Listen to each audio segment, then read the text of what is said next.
Muchísimas gracias. Muchas gracias por la invitación. Agradecer a cada uno y una de ustedes, papás, mamás, que pudieron asistir, que pudieron venir. Y me gustaría conversar, ¿no, verdad?, sobre esta temática de ciberbullying. Después les voy a enviar un material que justamente está sobre el final. No sé cuánto se va a ver acá, pero sí lo van a tener después en un documento, que son 8 preguntas básicas sobre cómo verlo, alertarlo, prevenirlo, qué hacer, etc. Pero en esta dinámica que vamos a comenzar, no sé cuánto se ve. Donde yo trabajo, me queda de la casa Google Maps, dice que son 18 minutos en bicicleta. Pero a mí me gusta hacerlo en 12 o en 13 para competir conmigo mismo. Ahora, ustedes me preguntan, ¿y qué haces en esos 4 o 5 minutos extra que le ganaste a Google Maps? No sé. Pero uno está siempre corriendo en la vida. Y muchas veces, por querer llegar 3, 4 minutos antes, llega varias horas después. Entonces yo, en este afán de ir rápido y ganar, algo se me cruzó en la bicicleta. Y como iba rápido, salí disparado, me rompí acá, el dedo se me quedó enganchado, por lo tanto se dice, no sé, en México, además que se rompió, se luxó, se me salió completamente. Y también me pegué acá, estaba con casco. Llamé a mi esposa, venme a buscar, me busqué en el hospital. Lo único que agradezco es que no me regañó cuando me vio así. Yo pensé que me iba a llegar nada. Una mujer excepcional. Te dije nada. Llegamos al hospital. La médico me dice,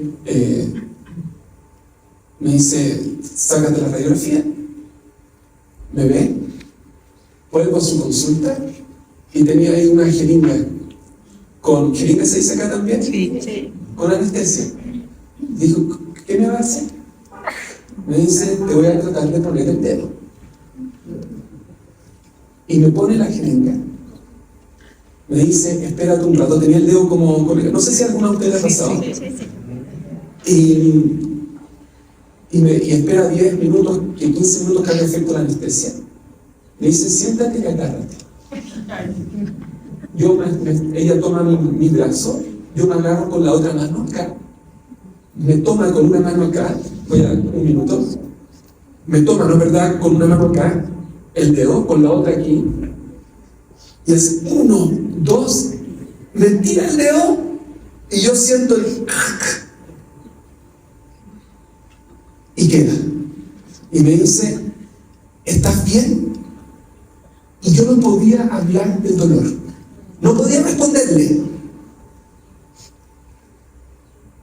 Y me dice, trata de mover esto. Y yo trato de moverlo y estaba conectado. Me dice, ya, ahora tienes que estar 1 mes y medio con esto inmovilizado. Se pasó recién, todavía tengo acá. Bueno, ¿por qué les cuento esta historia? Porque cuando me caí y me rompí, me dolió muchísimo. Pero cuando me lo arreglaron, a pesar que tenía anestesia, me dolió muchísimo más. Todos nosotros nos podemos caer y podemos echar a perder las cosas. Pero arreglarlo, necesitamos saber 2 cosas. La primera es que un profesional te lo tiene que arreglar, salvo que uno sepa cómo. Y lo segundo, es que arreglar duele mucho más que echarlo a perder. Por lo tanto, nosotros tenemos que tratar que las cosas no se echen a perder. Yo creo, soy una persona religiosa, que Dios nos habla constantemente y que en cosas que pasan nos deja mensajes. Y si no aprendemos, está bien caernos, está bien equivocarnos. Lo que deberíamos tratar de evitar es no aprender. Seguro que todos nos podemos caer, todos podemos echar a perder, pero aprendamos por lo menos. Y si hay algo que me dejó esto, es que en nuestra velocidad por llegar más rápido en la vida, echamos a perder y nos caemos. Se supone que nuestros hijos, nuestras hijas, son lo más valioso que tenemos. Mi impresión es que hay muchas cosas que los niños, las niñas se van a equivocar y se van a caer, como nosotros también nos vamos a equivocar y nos vamos a caer. Pero ¿por qué creen importante empezar con una experiencia personal de aprendizaje reciente? Porque nos muestra un punto central, que tratemos de evitar que se echen a perder. Y acá tiene que haber un rol proactivo. Después vamos a ver qué cosas podemos ver y estar atentos. Y ahora les voy a explicar cómo funciona el ciberbullying, la dinámica. Pero lo único que les quiero tratar de explicar es que cuando ya hay víctimas, hay victimarios, es muy difícil arreglar. Siempre hay esperanza, se puede arreglar. Pero es mucho más fácil si tratamos de evitar que se eche a perder. Porque después, generalmente lo arregla un profesional y duele mucho más. Duele tanto que yo, cuando le pregunto, cuando comienzo generalmente, y le pregunto a los estudiantes, y les digo, queridas, ¿cuántos años creen que tengo? Y empiezan, 20, o sea, 40, perdón.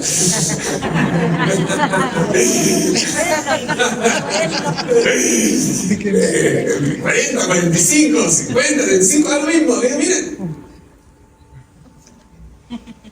Hace 25 años salí del colegio. Y se hizo, no sé si existe acá esto también, una fiesta con los egresados. Y es terrible. Se llama a todos. Y un amigo que estaba organizando esto me dijo, Daniel, me dijo, te tengo que contar algo. Dentro de las personas que llamamos, hubo 3 que nos dijeron, no quiero saber nada, no quiero que me vuelvan a llamar, no quiero saber, no me interesa. En psicología se llama negación. Personas que viven traumas prefieren negar, no quieren enfrentarse. Les dije, echar a perder duele, arreglarlo mucho más. Y gente no está dispuesta a arreglar. No podemos juzgarlo, no estoy dispuesto. Pero es verdad, arreglar cosas que nos pasaron que son internas es muy difícil. Nosotros por eso decimos que las cicatrices, una cicatriz te queda una vez, pero una cicatriz más psicológica es duro. ¿Y por qué le digo esto a los estudiantes? Digo 25 años atrás y todavía me acuerdo de lo que me decían. Y si le preguntan a sus papás, a sus mamás, a sus hermanos grandes, a sus tíos, a sus primos grandes, también se van a acordar, a sus profesores también se van a acordar. 3 estudiantes egresados tenían tanto dolor que habían matado psicológicamente hablando a sus compañeros y el colegio de donde venían. Entonces, y eso era cuando había bullying. No cuando las cosas quedaban grabadas y estaban para siempre. No cuando se mandaban mensajes y a ti a uno la agarraban en el bullying y que, estoy hablando, era otro mundo. Hoy día nosotros hacemos encuestas, estudios, y los estudiantes les duele más. ¿Nosotros qué prefieren? ¿Que les peguen un combo, una pelea física y pierdan?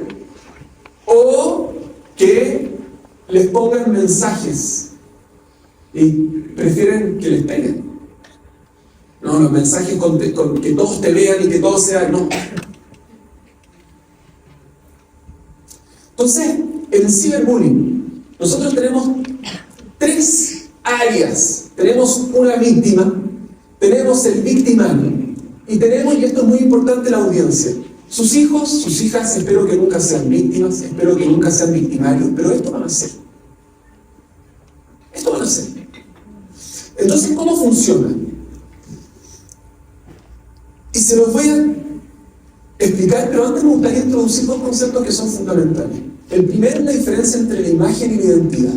La imagen es cómo me ve el resto, la proyección hacia los demás, y la identidad es el cómo me veo yo.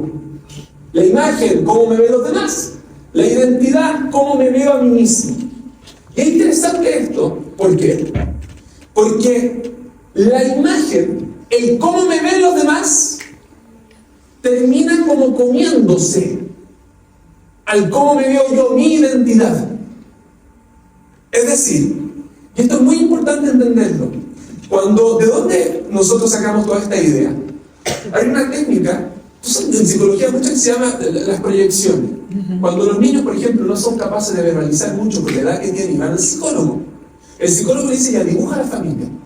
Y muestran y cómo es la relación, y ellos se van dibujando, ¿no es verdad?, técnicas proyectivas. Y van mostrando y le van contando. Bueno, ¿cómo uno en los cursos chiquitos puede saber si hacen bullying? Porque uno le pide dibujarse. ¿Y por qué es tan importante? Un autorretrato, que se llama. Dibújate a ti mismo. Porque al niño que lo molestan, o por negrito, o por blanquito, o por gordito, por flaquito, o por muy alto, o por muy bajo, cuando se dibuja esa condición, para no decir defecto, ¿no es verdad?, por el cual la molestan, se lo hacen ver o notar mucho más. Si lo molestan por negrito, se va a poner mucho más negrito. Si lo molestan por narigón, se va a poner mucho más narigón. Cabezón o gordo, da lo mismo. ¿Por qué? Porque la imagen, el cómo te ven los demás, termina afectando el cómo te ves a ti mismo. La imagen se va comiendo la identidad. Yo trabajo como influencer para ciertas empresas en redes sociales, en LinkedIn en particular. ¿Y por qué esto? Saquemos el tema del estudiante. Estoy hablando de uno viejo, grande.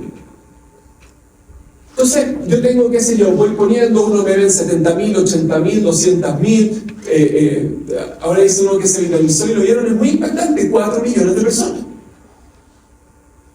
Entonces, de repente imaginemos que te ven 5.000, 4.000, 3.000. Y tú dices: ¿qué hice mal? ¿Qué hice mal? ¿Por qué? ¿Qué pasó? ¿Cómo puede ser que me vean 5.000, 4.000? Algo estoy haciendo mal. Y una pregunta: ¿qué tiene que ver el cuántas personas te ven con cómo estás haciendo tú las cosas? ¿Qué tiene que, por qué si me ven 4.000 en vez de 100.000 personas, algo estoy haciendo mal? Ustedes saben la respuesta. Porque la imagen se come la identidad. Nosotros desde el año 2015, hacemos estudios en Chile. Y hay un patrón, que los jóvenes que comparten más tiempo imágenes de ellos, videos al día, están menos felices con su cuerpo, una autoestima, ¿no es verdad? ¿Por qué? Debes hacer lo contrario. Yo estoy feliz, me siento lindo, linda, ¿no es verdad? Y lo comparto. Pero ¿qué es lo que pasa? En el mundo digital, en el mundo online, yo me empiezo a acostumbrar a esto. Lo que estamos hablando de la imagen se come la identidad. Por lo tanto, si yo me acostumbro a esta moneda de cambio que son los likes, los me gusta, los comentarios, el valor propio que yo me tengo a mí mismo, la autoestima, la pierdo, porque paso a depender de la aprobación del resto. Y es muy potente en la adolescencia. Es muy potente. Imagínense, una vez escuché un concepto extraordinario. Dice que cuando uno tiene 15, 16 años, cree que todo el mundo lo está viendo y se pone en la moda exacta. Sé que se dobla acá, si se dobla acá, y va a los 40 años. Uno ya está más mañoso. Yo voy con zapatillas, pues no voy con zapatos, voy con jeans, no voy, ¿qué me tienen que ver? Y a los 65 años se dio cuenta que en verdad nunca nadie lo vio. Pero si yo le digo a mi hija de 17 años, ella llega y me dice, papá, ¿te gusta la nueva, cómo se dice, polera, remera, campera? Me dice, ¿te gusta que...? Ay, digo, hija, ¿qué te importa si nadie te ve? ¡La mato! La mato, ¿no? Le tengo que decir que se ve bien. O si no se ve bien, decirle de forma elegante, mi amor, creo que podría ser mejor otro color o otra cosa. Pero el concepto es que les importa. Entonces, si eso lo tomamos, piénsenlo desde una perspectiva, ¿cómo es el mundo de la imagen digital? Es el mundo de los ángulos. Por ejemplo, yo acá, ¿qué es lo que trato de hacer de forma constante? Mostrarme mediante mi mejor forma ángulo. Porque yo antes no podía controlar regular. Si yo era de una forma, bueno, me podía arreglar, vestir un poquito, pero así era más o menos. En el mundo digital, si yo acá, no sé, tengo un lunar, mis dientes no son tan lindos, entonces me voy a sacar una selfie por este lado y con la boca chulita. ¿No es verdad? Y voy a mostrar eso. Y eso va a ser mi ángulo y mi foco. Y yo voy a querer ser así, porque lo digital me lo permite. Cuando le muestro a los jóvenes, le muestro cómo cambia la persona con todos los TikTok, con los efectos, porque no es solo el ángulo, son los filtros. Y ellos te lo reconocen. Y se sienten más seguros con filtros. Y se sienten más seguros mostrando una imagen como quieren ser vistos. Podemos entender vulnerabilidad de muchas formas. Pero hay una que es central, que es más debilidad, incapacidad de defenderse, mentalidad de víctima quizá, independiente de cómo se pueda entender. Pero acá, el concepto de vulnerabilidad es central y es acá donde ustedes tienen que también tener mucho ojo. Entonces, el primer aspecto que vimos que hay que tener ojo es cuando mi hijo, mi hija, empieza a depender de la aprobación externa para sentirse ellos bien. El segundo elemento es el de la vulnerabilidad. Y acá quiero traer ideas de dos, no sé, digamos, pensadores e investigadores. El primero es Schopenhauer. Y él tiene digamos, hace casi 200 años, ¿verdad? Tiene un concepto que es central. Y es el concepto que él vio, no sé cómo se dice en México, erizos. Sí, son crustáceos, moluscos. Sí. Y él lo que vio, él lo llamó el dilema del erizo. Que es que vio que en el mar, en las playas, cuando había sol, el erizo se ponían ahí de forma uniforme, de cualquier forma. Pero cuando hacía frío, como que se juntaban, buscaban calor, crustáceo o molusco, no sé cómo se dice. ¿No es verdad? Perdón, porque como de nosotros, ¿no es verdad que cuando hace frío, como que uno se acerca con el otro, busca el calor? Entonces, él lo llamó el dilema del erizo. ¿Por qué el dilema? Porque los erizos tienen como pinchitos. Entonces, si se acercan mucho, se dañan. Y si se alejan mucho, se enfrían y sufren porque les cuesta regular su temperatura. Freud tomó esta idea en psicología de las masas y análisis del biodijo, Schopenhauer y Eugenio. Esto, como pasa en el erizo, pasa en las personas. Porque las personas, cuando se acercan muchos a otros, se hacen vulnerables. Y cuando alguien toma esa vulnerabilidad, la rompe y se aprovecha de esa confianza, de hecho los abusos lamentablemente pasan en estas relaciones muy cercanas, la mayoría de ellos, esa persona queda con un trauma y después no se atreve a acercarse a nadie más. A través del inconsciente, ¿no es verdad? No tengo que explicar nada de Freud, pero él trataba de borrar eso.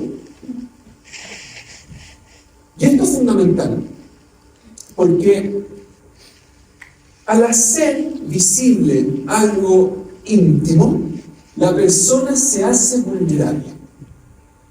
Y si yo comparto algo íntimo, me hago vulnerable.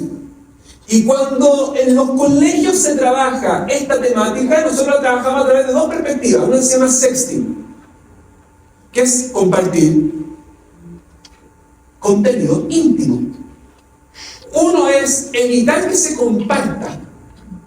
Y otro, la persona que lo reenvió de forma no consentida, tiene que tener sanciones y tiene que explicársele el daño que causó. Nosotros somos de la postura que en una escuela, en un colegio, donde alguien toma contenido íntimo de otro y lo comparte, debiese ser condicionalidad extrema y ojalá expulsión. ¿Por qué? Porque el daño que se le causa a ese niño y niña es brutal. Es principal causa de depresión y suicidio. Educación, alfabetización digital, ¿qué es? Es ser capaz de ver las consecuencias offline de nuestras acciones online. A eso nos dedicamos nosotros. Que vean las consecuencias offline que tienen sus acciones online. Muchas veces no se ven. Pero sí, entonces, pero ¿cómo me van a expulsar por haber compartido? Porque la consecuencia que causaste fue grave. Por lo tanto, tenemos que actuar acorde a ello. Entonces, ¿cuál es el conflicto que tiene el adolescente? Nosotros sabemos que en nuestro cerebro tenemos una serie de conductores arriba y que en la forma de su activación vamos percibiendo el mundo de esa forma. Y uno de estos conductores, ¿no es verdad? Tenemos la serotonina, dopamina, la adrenalina. Y la dopamina, nosotros sabemos que es un conductor que al activarse, lo que más hace en este proceso de neurotransmisión es que nos da la sensación de placer. Y lo que hace es que cuando vamos a sentir esa acción que nos va a proporcionar placer, se activa para que tú tengas una mayor necesidad de vivir. Y lo que nosotros sabemos y entendemos es que acá está la corteza, la corteza prefrontal, que es toda nuestra capacidad de racionalización. Acá está, por ejemplo, como muy bien saben los profes, todo lo que son la regulación, el posponer cierto elemento, el controlarse y regularse. El adolescente esto está menos desarrollado. Y lo que acá está el núcleo accumbens. Y esto se activa de forma muy potente cuando se va a sentir placer. ¿Y qué es lo que nosotros sabemos desde el año 2016-2015? Que en redes sociales, cuando te ponen likes, por eso cambió todo el sistema de las redes sociales, antes no te ponía cuánta gente, lo que se llama índice de popularidad social. Te ponían likes, pero no te salía cuántos te habían puesto en likes. Lo que hizo, hoy día se llama Meta, pero lo que hicieron Facebook en ese entonces fue analizar los cerebros de los jóvenes y se dieron cuenta que cuando recibían cantidad de likes y todo, se iban activando estas cosas y que sentía placer. Todo lo que es el núcleo accumbens con la dopamina. Entonces dijeron, ¿sabes qué? Hagámoslo, mostrémoslo. Entonces, no me quiero meter en esto porque es un foco más de adicción, pero les quiero mostrar el conflicto que ven nuestro hijo y nuestra hija. ¿Cuáles son los posteos que generan más likes? No son los animales tiernuchos y lo exquisito y bonito, el pingüino, el perrito, los patitos, sí, pero lo que más genera es la intimidad, ya sea en cuerpo o ya sea en pensamiento. Entonces, ¿cuáles son las dos ideas introductorias que les quería explicar para poder empezar con el ciberbullying? La primera es que la imagen se come la identidad. Y la segunda es que mientras más me expongo, más vulnerable soy. ¿Y por qué hay un conflicto en los estudiantes? Porque como les expliqué, y es muy importante entenderlo, dado que a mí me van a poner más likes y yo voy a buscar el circuito de recompensa, de placer. Cuando hay imágenes íntimas, me van a dar ganas. Es como que yo llegara, no sé, y me sintiera mal porque tengo, para las empresas con las que trabajo, 300, 200 vistas en vez de 100.000. Y llego y ¿sabe qué?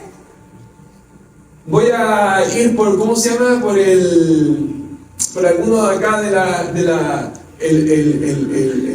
ay, se me olvidó cómo se llama esta carretera grande, el periférico. Me voy a poner solamente como voy a ir como Adán, como con una hoja y voy a empezar a correr por ahí. ¿Cuántos likes tendría? No sé, gracias. Gracias. No sé, pero tendría mucha atención, ¿no, verdad? Pero dejaría de ser yo. La imagen se comería la identidad. Pero si me siento mal porque nadie siento que me quiere, me voy a transformar en otro. Entonces es muy potente, es muy potente. Porque mientras más me expongo, más vulnerable soy. Y con estas dos ideas podemos entender a la víctima. ¿Qué le sucede a una víctima de ciberbullying? La literatura nos dice que se quiebra emocionalmente. ¿Cuándo es los mayores quiebres? Cuando les dije, cuando filtraciones de imágenes íntimas, perdón, me moví. Filtraciones de imágenes íntimas. Eso es la mayor cantidad. Ahí vienen los quiebres más potentes, porque como que se burla el resto de ellos. No solamente es que pierden, por así decirlo, la dignidad, su intimidad al compartirse, sino que además siente como que es una burla constante, hay una denostación, la denigran. Y hay 4 quiebres. El primero es que yo, como víctima, llego y digo, ya no es una persona que me está molestando, no son 2 o 3, son varios. Y la víctima, como les dije, la imagen se come la identidad. Se proyecta con esa acusación que la está denigrando. Y dice, todos ahora van a pensar que soy así. La imagen se come la identidad. El segundo quiebre es cuando se empieza a difuminar esto, a compartir, y se meten terceros. Es lo que se conoce el efecto audiencia. Entonces, esta imagen que yo creí que el resto me iba a mirar, ahora se amplifica. Y creo que ya no me está mirando 2, 3, todos. Dejen tratar de explicarlo con un ejemplo. Yo soy profesor, hace 25 años cumplí, 20 años, disculpe, 25 del colegio salí, hace 20 años que soy profesor de la universidad. Imaginen lo siguiente. Yo estoy en una clase, me levanté enojado, gruñón, y llego y le pregunto, Jasmina, dime qué estamos hablando para poder recopilarlo y que todos nos conectarnos, ¿verdad? Una técnica en pedagogía, conocimiento previo para poder activarlo. Me dice, no sé, pero ¿cómo no sabes si llevamos ya 2 meses? Me dice, no sé ni me interesa porque usted es mal profesor. Está bien que yo sea mal profesor, le digo, pero me parece que tiene que saber y todo lo que pasa es que no he aprendido nada con usted. Y me empieza a y le digo, pero ¿cómo? ¿Para qué tus papás están pagando la universidad? ¿Qué te has creído? Es una sin respeto. Y le empiezo, y le empiezo a gritar 20 años haciendo clase. Nunca me había pasado algo así. Pero esta niña, ¿quién está? Y no me doy cuenta. Y al lado, Jaimito toma el teléfono y me graba. Se acaba la clase. Llego a mi casa. ¿Cómo puede ser que traté así a Jaimito? ¿Cómo puede ser? Llego y le voy a mandar un email. Abre el teléfono, el computador y empiezan las notificaciones. Miren, este profesor es un desgraciado, por eso la educación está como está, lo deberían matar. Escuchen, 20 años haciendo clase. 1 minuto, me equivoqué, me fui de madre, como ustedes quieran decirlo, y ahora siento que toda mi vida profesional se acabó. Siento, la imagen se come mi identidad. Pero no solo eso. Llega Joaquín, dice, este profesor habría que expulsarlo. Martina dice, esto es lo peor que nos puede pasar como país en la educación. Y digo, yo no conozco a Martín, no conozco acá. ¿Por qué están hablando así de mí? Eso es justamente lo que pasa. El tercer elemento es que cuando uno era chico, joven, adolescente, te molestaban, si a uno le podían hacer bullying, qué sé yo, llegaba al colegio a las 8 de la mañana, se iba a las 4 o las 5 de la tarde, y ya, llegaba a la casa, y las personas dicen que para tener tranquilidad uno tiene que tener su tiempo y su espacio. Y eso te da como, pero ahora eso no está. Y te llega el mensaje a las 10, a las 12, a la 1 de la mañana, y ya no te sientes seguro en ninguna parte. Entonces es muy duro. Entonces yo ahí me siento chiquitito, indefenso, porque lo que me da seguridad se rompió. El cuarto y último elemento, y esto es importante que ustedes lo entiendan como papá, es que dice, voy, hablo con la mamá, con el papá, con la profesora, y papá, me están llegando mensajes, mamá, profesora, ay, no te preocupes si son mensajitos. ¿Qué? ¿Mensajito? ¡Me están destruyendo! Nadie entiende nada. Y esa como esperanza que había puesto en la ayuda, al darse cuenta que el resto no lo entiende, se rompe. Esto es muy importante. Entonces, víctima, creo que ya lo entendimos todo el concepto, cómo se produce el quiebre. Victimario. Bueno, sí sé que hay dos tipos de victimario. Hay uno que le llaman simpático, que no tiene empatía. Es obvio porque no ve a la otra persona en el computador, qué sé yo. Eso, gran parte de nuestros programas también se dedican a enseñar empatía, incluso en un mundo de pantalla. A mostrar, ver lo que le pasa al otro. Pero está bien. Y después está un victimario que es más complejo. Que ya no es que sea solamente que no tenga empatía, sino que quiere hacer daño. No es que no se dio cuenta, sino que quiere hacer daño. ¿Y qué te dicen los estudios? Que generalmente son personas inseguras, que tienen baja autoestima y que fueron víctimas de ciberbullying o de bullying o de algo, y que tienen como ese dolor y lo quieren proyectar a los demás.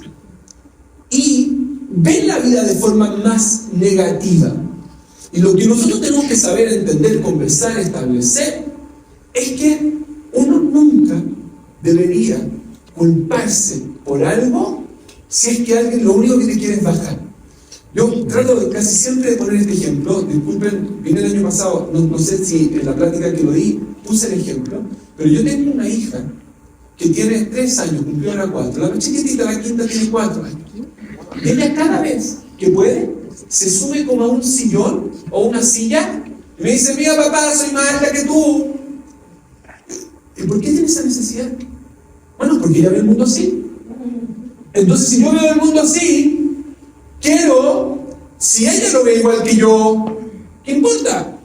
Pero como ella lo ve así, quiere decirle al resto que ella también es de su tamaño, e incluso más grande.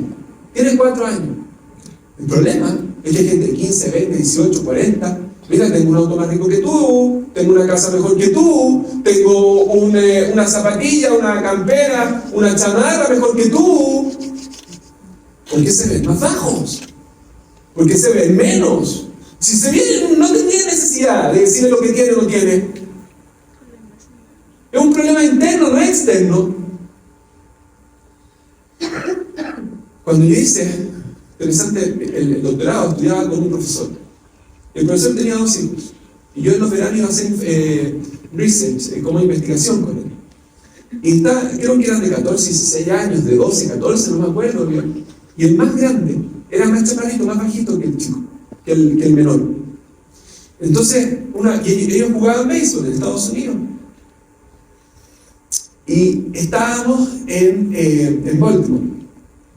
Y llega y de repente ve el papá, con el profesor que hace investigación, que el más grande, que era más chaparrito, más chiquito, le dice al menor, le dice que se ponga, había como un hoyo, como una, no sé, que es como, ¿cómo se dice? Entonces dice, para que estén a la misma altura y para jugar de eso, para que pueda cachar y pichar, etc. Y el papá llega y me acuerdo que se enoja, le dice, no. Le dice, si tú no bajas al recto, si tú quieres, busca un cajón, algo y te subes tú, pero no bajas a los demás, para estar a la misma altura. Ese es el concepto. ¿Y qué es lo que pasa? En un mundo online de anonimidad, se envalentonan.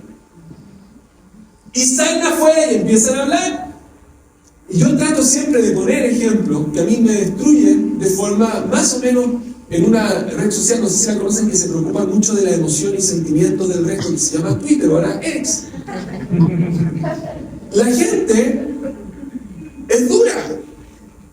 Es un mundo duro, que haría falta para que se suicidara. Si no supiera que efectivamente tiene mucha competencia, le haría ojos cerrados el premio al saco hueá. Eso no son palabras lindas. No sé si acá en México se dice así, el anticristo culiao, este tipo en la prueba científica, que el ahueonamiento son palabras chilenas, qué sé yo, levantado de raja, vende humo, pero no son palabras lindas.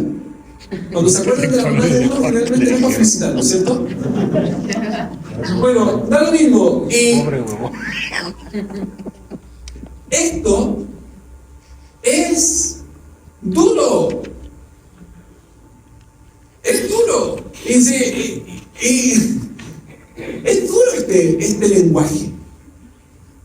La gente no sale sin rasguños. Algo queda. Entonces, estas personas, estos victimarios, yo los veo cada cierto tiempo. Veo lo que publican. Y una de las cosas que me he dado cuenta cuando me destruyen a mí es que no es solamente conmigo. Tiene un enfoque negativo en la vida. No es conmigo. También es con el de al lado y con la de al lado. Tienen un enfoque negativo en la vida. ¿Y qué es lo que a mí me da pena?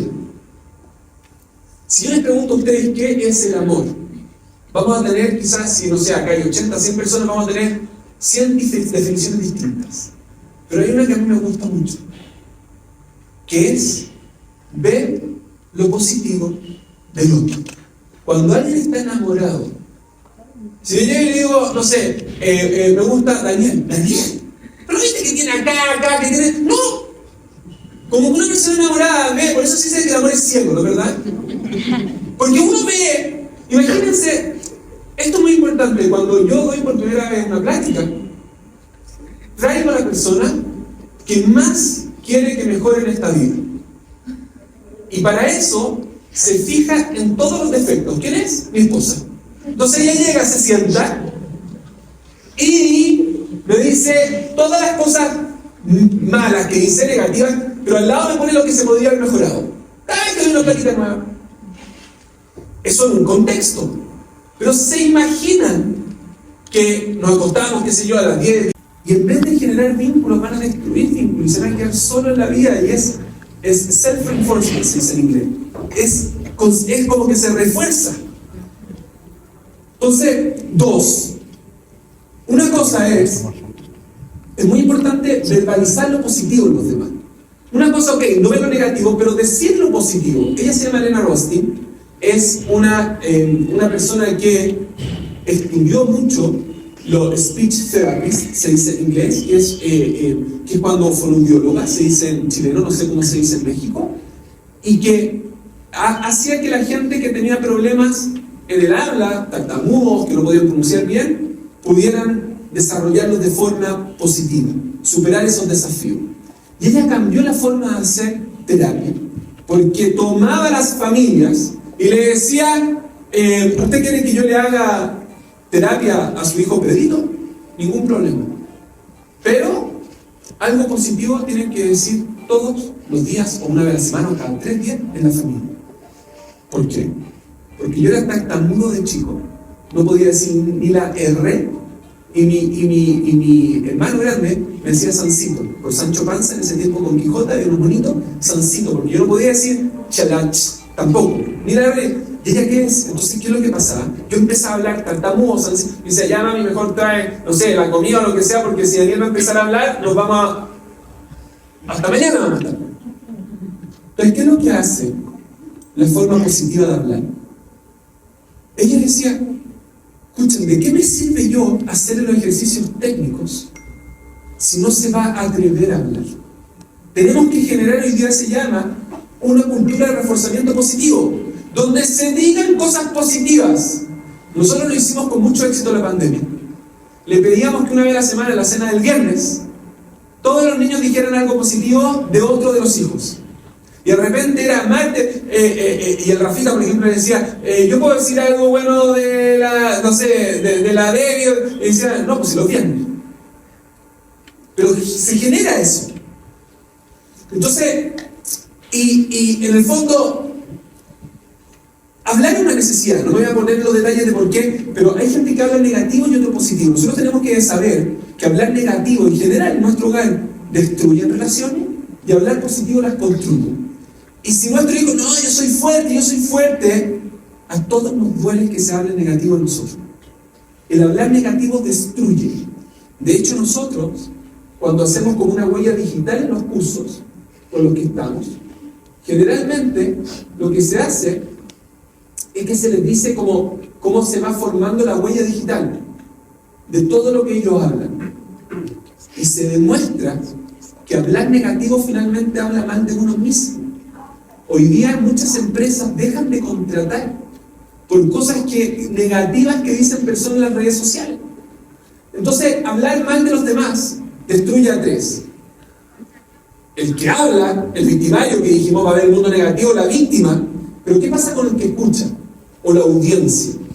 Y acá les pido ahí 7 minutos, 8 minutos, y después les voy a mostrar 2 cositas más. La audiencia. Les quiero contar una historia. Ella se llama Kitty Genovese. Se le decía, una mujer linda, preciosa, estaba a cargo de un restaurante en Nueva York en los 60. Y este señor Wilson Mosley, y es muy importante, ahora van a entender por qué, la vio salir de Nueva York, del restaurante que ella era gerente, y la fue persiguiendo hasta que se estacionó ahí, acá no se ve muy bien, pero en su casa, en un edificio, y la persiguió y la mató. ¿Por qué es importante este evento?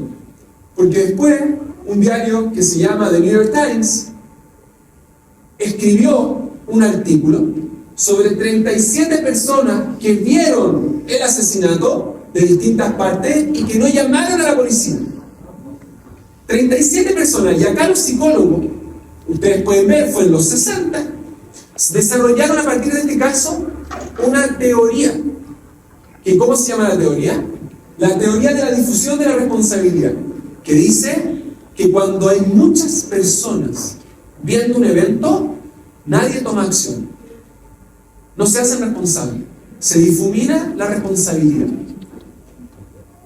Y esto genera una angustia terrible en la víctima, porque siente que es como lo que se llama una agresividad pasiva, que todo el resto, como no hizo nada, en el fondo también son victimarios. Hay 4 razones que dicen, mira, lo que pasa es que de por qué se produce esta difusión digamos que nadie se hace responsable, es que te dice, mira, es que yo asumo que otro lo va a hacer. Otra segunda te dice, quizá va a haber alguien más preparado. Una tercera te dice, quizá la ayuda que yo voy a dar no la va a necesitar, se va a sentir. Pero una cuarta, que es la más relevante, es que la gente responde de forma social a las acciones de los demás. Si yo acabo de ir caminando y me caigo, y nadie se para, como que me voy a levantar solo, pero si llega alguien y se como que después todos se van a empezar, ¿qué pasó? ¿Y cuándo se rompe este patrón? Con un concepto, por eso nosotros trabajamos tanto en el currículo de alfabetización digital, que se llama empatía, que es cuando yo soy capaz de ponerme en el lugar del otro. A mí no me gustaría, y esto es importante entenderlo, no me gustaría que yo estar en esa situación y que nadie haga nada. ¿Y cuál es nuestra visión? Amparada en psicología social, y acá le voy a presentar, creo que el último personaje de la mañana, se llama Salomon Asch, y desarrolló varias teorías, pero una es muy interesante. Él hizo experimentos, acá hay una línea de control que se llama, y acá está la A, la B y la C, y estaba en una audiencia como esta, y si le pedía, por ejemplo, acá estaba, no sé, María, ¿te puedes buscar, por favor? ¿Me puedes buscar un pizarrón porque necesito? Y cuando María se iba, le decía, ya jóvenes, vamos a hacer lo siguiente. Voy a hacer que estoy haciendo como un estudio de visión. Y les voy a preguntar cuál línea es más larga, si la de control o la A, y ustedes van a decir la de control o la B, la de control me van a decir, y la de control la C, la de control. Y María volvía y le decía, ya Jacinta, ¿cuál es más grande? La de control A, la de control, la de control B, la de control. Y María se quedó así. Ya, y usted, Juanito, no, la de control A, la de control. Y todos decían eso. Y cuando le tocaba a María, ¿qué decía María? La de control.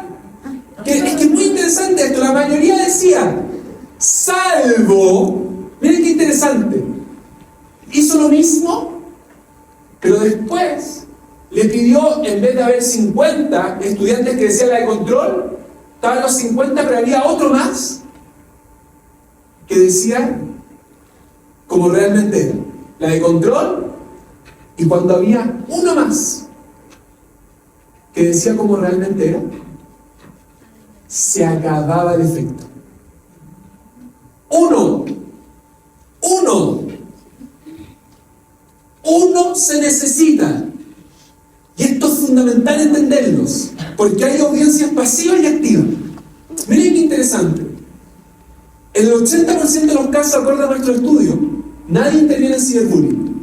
Pero cuando uno dice, es suficiente, paremos, córtala, hablemos acá, se acabó, en más de la mitad de los casos se apara.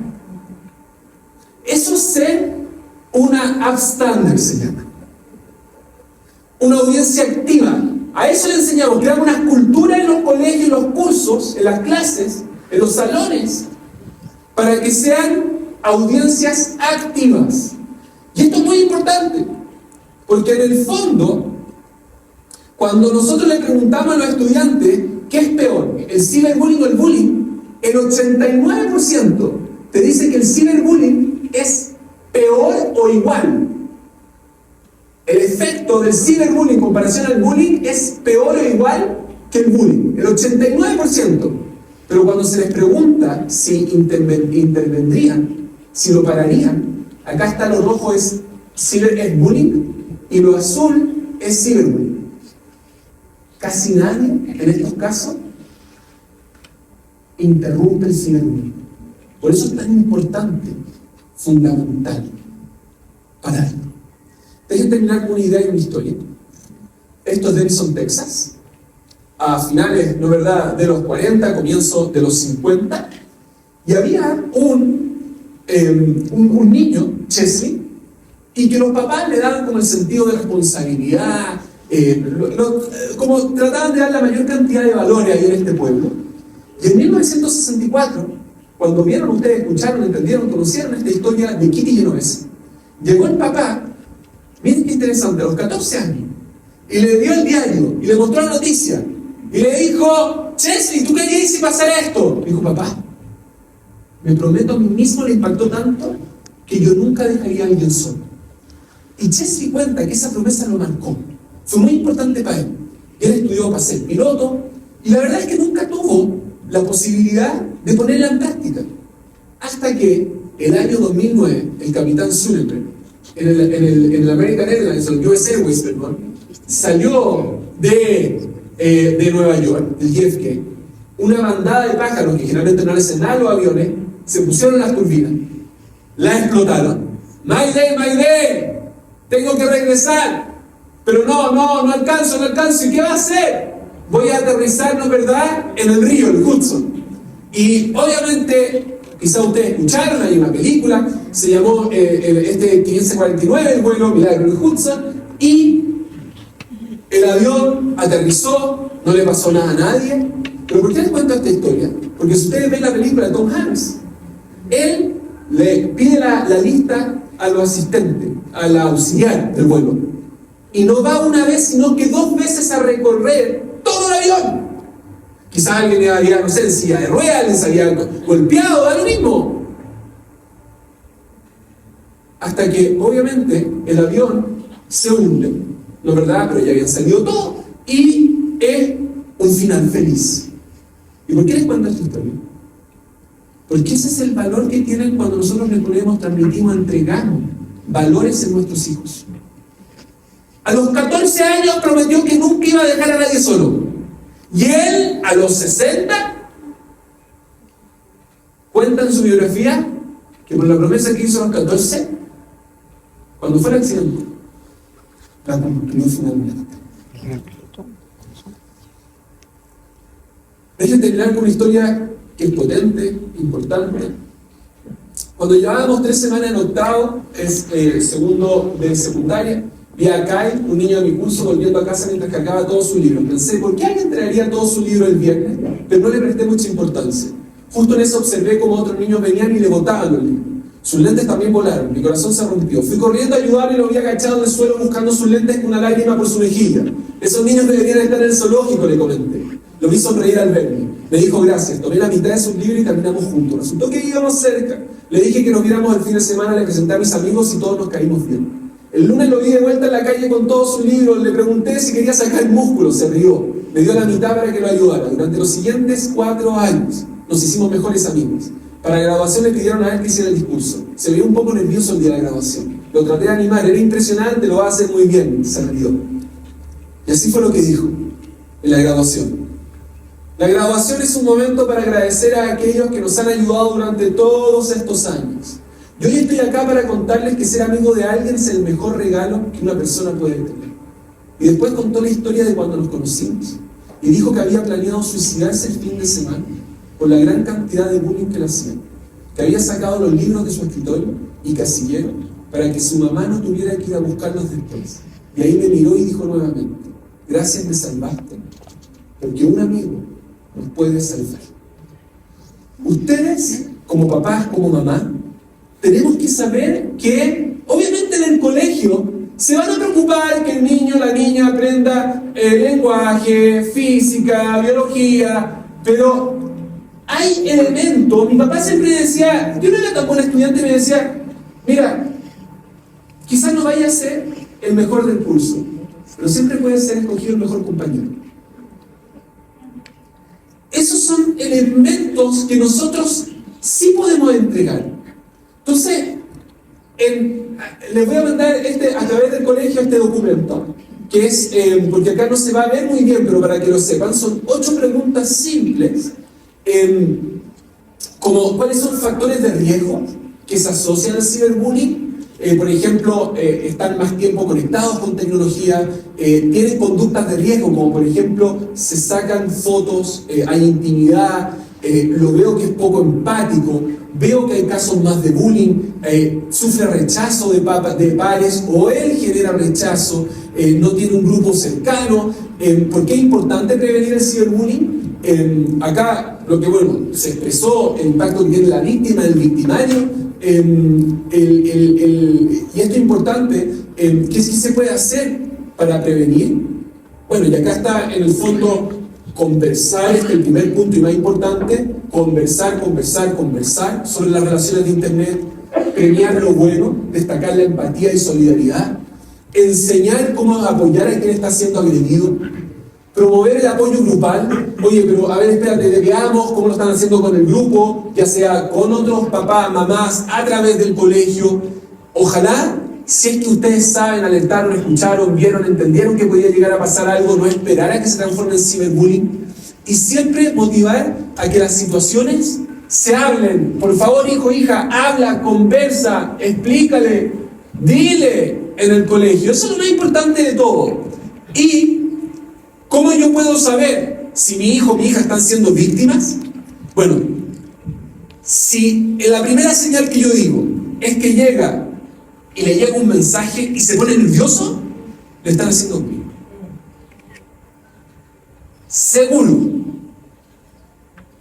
Seguro. Si le llega un mensaje en un momento, a una hora, y le están haciendo bullying, se va a poner nervioso o nerviosa. Ese es el indicador 1.